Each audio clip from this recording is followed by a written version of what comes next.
Hello, this is Unbox with Chad and I'm here to do a quick review of Funko Pop's MMPR movie White Ranger. Okay guys, here's Tommy again and it's glorious. The iconic silver MMPR at front, big White Ranger at the side, and the rest of the wave at the back.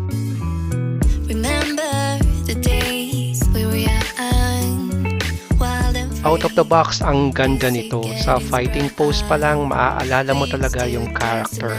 Kuwang-kuwa yung ranger suit sa palabas.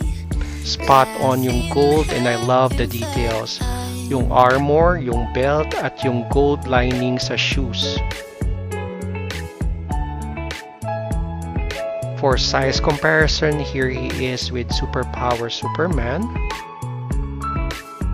with McFarlane Keaton Batman, and Tommy's third Ranger suit, Funko Pop's Red Zeo Ranger. What you did to me.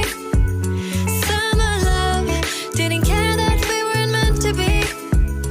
You were mine, I was yours. Take me Overall, maganda siya. Budget-friendly and iconic for MMPR fans. So for me, itong Funko Pop's movie White Ranger ay talaga namang ayos!